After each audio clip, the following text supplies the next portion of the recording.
आज Doubtnut app download करें। Doubtnut पर अपने सभी गणित, रसायन विज्ञान, भौतिक विज्ञान और जीव विज्ञान के डाउट्स का करो सफाया। बस प्रश्न की फोटो खींचो, एक ही प्रश्न को क्रॉप करो और तुरंत वीडियो सोल्यूशन पाओ।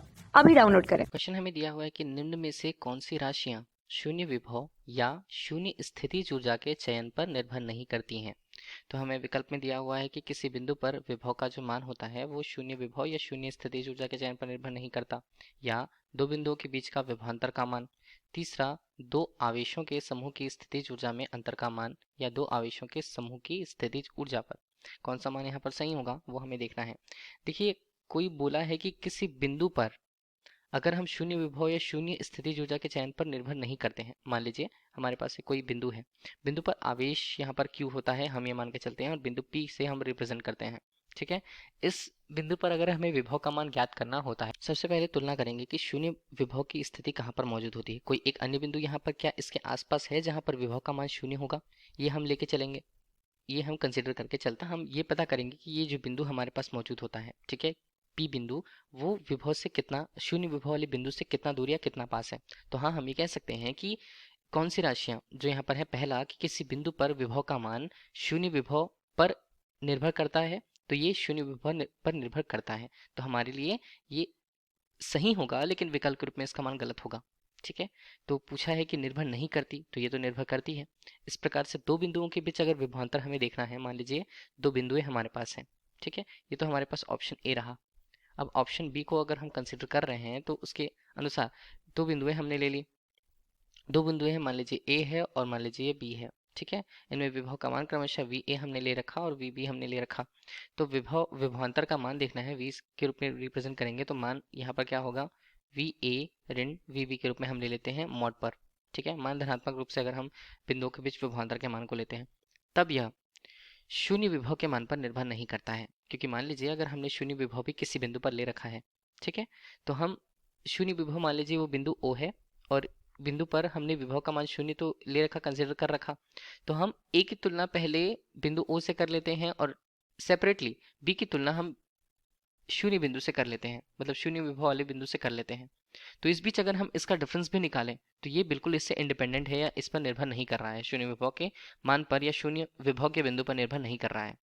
तो यहाँ पर जैसे बोला है कि कौन सी राशियां शून्य विभव के चयन पर निर्भर नहीं करती, तो हाँ, ये बिंदु बी, हमारे जो ऑप्शन है हमारे पास बी, वो हमारे लिए इस क्वेश्चन का आंसर होगा। इसके अलावा दूसरी बात की गई है स्थितिज ऊर्जा की, तो तीसरा ऑप्शन हमारे पास जो दिया है उसको पहले कंसिडर कर लेते हैं कि दो आवेशों के समूह की स्थितिज ऊर्जा में अंतर, क्या ये शून्य स्थितिज ऊर्जा के चयन पर निर्भर नहीं करती है। तो तीसरा ऑप्शन हमारे पास है। बिल्कुल वैसे ही बात किया हमने जैसे शून्य विभव की हम बात करते हैं, तो रेफरेंस लाइन के रूप में या रेफरेंस के रूप में अगर हमने क्या ले रखा था, पहले ऑप्शन पे एक शून्य विभव वाले बिंदु को ले रखा था, दूसरे पे हमने लिया लेकिन हमें उसकी जरूरत नहीं थी क्योंकि हमें विभवांतर या अंतर निकालना था।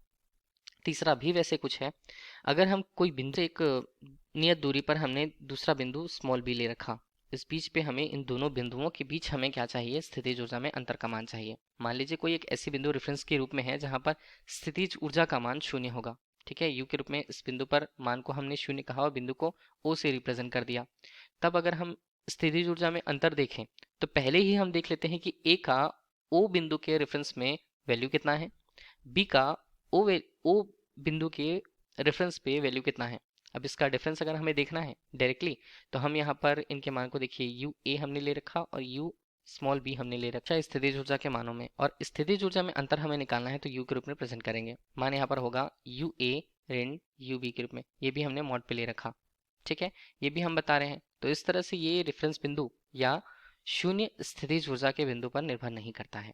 ठीक है, तो सी हमारे लिए भी सही उत्तर होगा। चौथा हम देख लेते हैं कि दो आवेशों के समूह की स्थितिज ऊर्जा, दो आवेशों का समूह मान लीजिए फिर से चौथे ऑप्शन के रूप में अगर हम देखें, तो यहाँ पर मान लीजिए दो बिंदु हमने ले रखा, फिर से ये बिंदु है हमारे लिए सी और डी के रूप में। इन दोनों दो आवेशों के समूह की स्थितिज ऊर्जा, आवेश है तो आवेश का मान क्यू सी के रूप में और क्यू डी के रूप में है। समूह की स्थितिज ऊर्जा अगर हमें देखनी है तो हाँ, इसके लिए हमें एक रेफरेंस बिंदु लेना पड़ेगा जहाँ पर हम स्थितिज ऊर्जा का मान शून्य लेते हैं, शून्य स्थितिज ऊर्जा के रूप में। स्थितिज ऊर्जा है यू के रूप में, इसका मान हमने शून्य ले रखा। अब हम इसकी तुलना करेंगे तो हम कुल अगर हमें मान चाहिए होगा, मतलब इस समूह की, ये जो हमारे पास समूह है दो आवेशों का, उसकी स्थितिज ऊर्जा चाहिए होगी, तो हमें उसके लिए एक रेफरेंस बिंदु की आवश्यकता हो। डी भी जो बताया जा रहा है, दो आवेशों के समूह की स्थिति जोड़ा के लिए हमें चयन की आवश्यकता होती है मतलब ये हमारे लिए विकल्प सही नहीं है। ठीक है, चयन पर निर्भर नहीं करती है, तो हमारे पास बी और सी सही ऑप्शंस होंगे। Thank you. कक्षा 6 से 12वीं से लेकर नीट, IIT, JEE वो एडवांस के लेवल तक 1 करोड़ से ज्यादा छात्रों का भरोसा। आज ही डाउनलोड करें डाउटनेट ऐप या व्हाट्सएप करें अपने सारे डाउट्स 8400 400 400 पर।